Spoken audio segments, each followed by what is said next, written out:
आचार्य श्री नमोस्तु रांची जैन रतलाम से शंका कर रही हैं कि जो भगवान का समोसन विहार करता है तो क्या इसकी निश्चितता कुबेर इंद्र करता है या सौधर्मेंद्र करता है या कोई विद्वान लोग, श्रावक लोग या भगवान खुद अपने हिसाब से आगे बढ़ते हैं?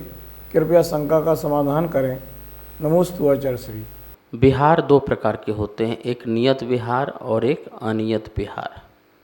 जो जीव जो हैं अभी कषायों से संपन्न हैं वो अपना इच्छापूर्वक नियत विहार भी करते हैं।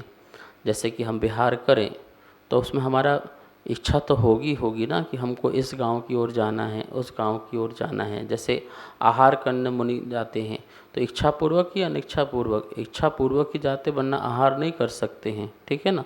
वो बात अलग है कि अनिच्छापूर्वक ग्रहण करें, लेकिन जाना तो इच्छापूर्वक ही होता है। तो ये बात बनती है। तो नियत विहार भी साधुओं के होते हैं और अनियत भी होते हैं। जो तीर्थंकर होते हैं उनके अनियत होते हैं विहार। अनियत विहार का मतलब है कुछ भी नियत नहीं होता है, सिर्फ और सिर्फ संयोग होता है, नियोग होता है। कहते हैं कि भगवान का बैठना, भगवान का बोलना, भगवान का चलना, तीर्थंकरों का चलना, ये सिर्फ स्वभाव से होता है।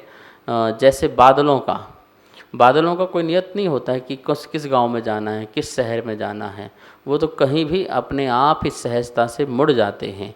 ऐसे ही तीर्थंकरों का होता है।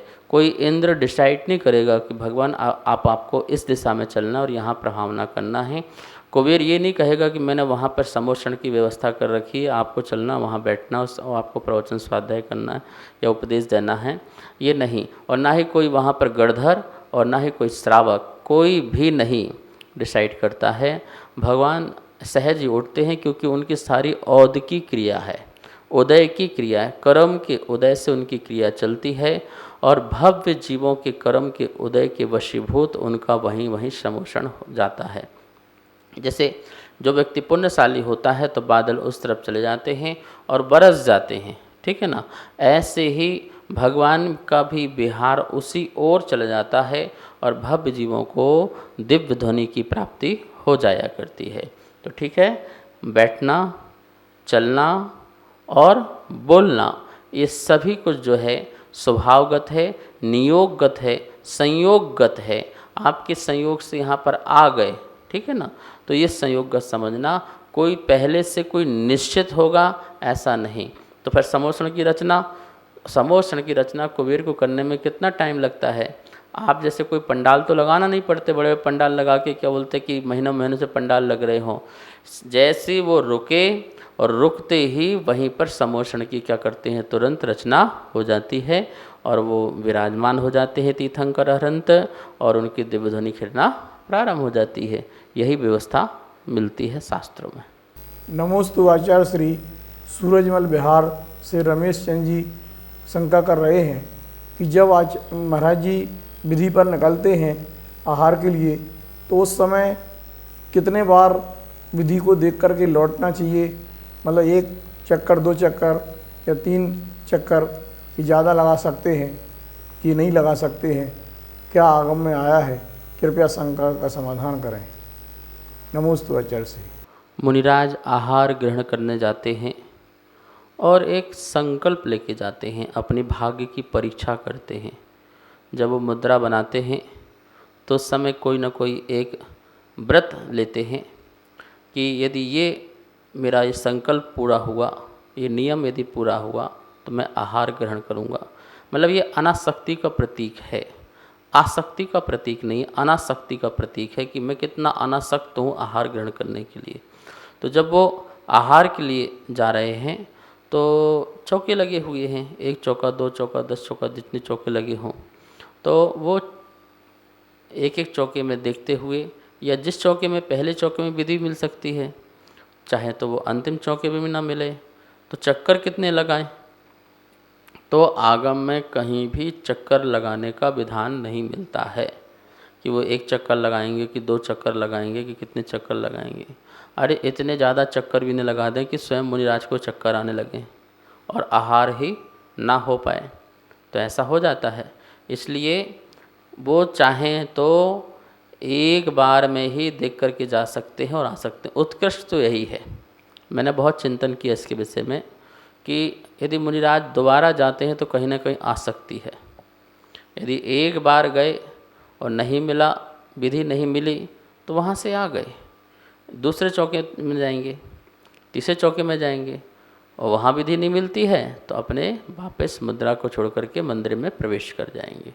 क्योंकि बार बार चक्कर लगाना, वहीं खड़े होकर के विधि मिलान कराना, ये भी कहीं ना कहीं भोजन के प्रति आसक्ति है। यानी विधि तो मिलाना ही चाहते हैं, विधि मिले और हम आहार ग्रहण करें, ऐसा भाव तो आ ही गया ना। तो वो भाव जो है फिर विधि का नहीं रह गया, इसलिए वो सहजता से चलते जाते हैं और एक दृष्टि से देखते जाते हैं और जैसे ही विधि मिली वहीं पर खड़े हो जाते हैं। अन्यथा वो आगे गमन कर जाते हैं और लौटते हुए यदि चौका मिले तो बात ठीक है, वरना वो मंदिर की ओर प्रवेश कर जाते हैं। तो यही सही विधि है, क्योंकि हमें कोई वो नहीं दिखाना कि हम कितने त्यागी हैं, कितने वो बड़े साधु हैं, हम विधि लेते हैं, घूमते हैं। तो देखो बहुत ज़्यादा व्यवस्था बिगड़ जाती है, सारे लोग परेशान होने लगते हैं, भागते हैं, हमारे कारण भी भागते हैं। तो एक सहजता से होना चाहिए, सहजता से आ रहे हैं, सहजता से जा रहे हैं, लेकिन वहीं पर 10 मिनट, 15 मिनट, 20 मिनट तो वहीं खड़े हुए हैं, लोग चिल्ला रहे हैं, हे स्वामी नमोस्तु नमोस्तु नमोस्तु, सामान यहाँ वहाँ सब हो रहा है। तो ये स्थिति, इस प्रकार की स्थिति नहीं बनना चाहिए। सब कुछ सहज रूप से जो लेके खड़ा है, चेंज वो करता रहेगा। मुनिराज सीधे आ रहे हैं और जा रहे हैं, बस यही विधि की विधि होना चाहिए। इसी प्रकार से प्रक्रिया होना चाहिए, जिससे हमारे मन की जो भाव हैं अनासक्त के, वो प्रकट हो। सभी को सादर जय जिनेंद्र। पूज्य गुरुदेव के मुखारविंद से आप सभी की शंकाओं का नित्य समाधान आगम के अनुसार किया जा रहा है और ये इसका प्रसारण आदिनाथ टीवी चैनल के माध्यम से हो रहा है।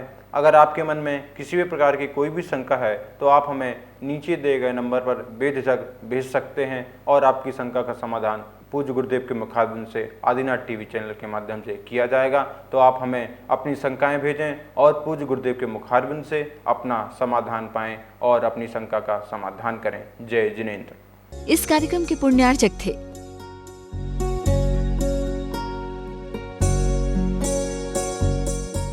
इस कार्यक्रम के पुण्यार्जक थे श्री खंडेलवाल दिगंबर जैन मंदिर, राजा बाजार, कनॉट प्लेस, नई दिल्ली एवं श्री खंडेलवाल दिगंबर जैन मंदिर, वैदवाड़ा, दिल्ली के अंतर्गत खंडेलवाल दिगंबर जैन पंचायत, दिल्ली। जिनेंद्र जैन नरपतिया अध्यक्ष, धीरज जैन कासलीवाल महामंत्री, विजय लोहाड़िया विक्की उपाध्यक्ष, गौरव पाटोदी मंत्री, विनोद पांड्या कोषाध्यक्ष।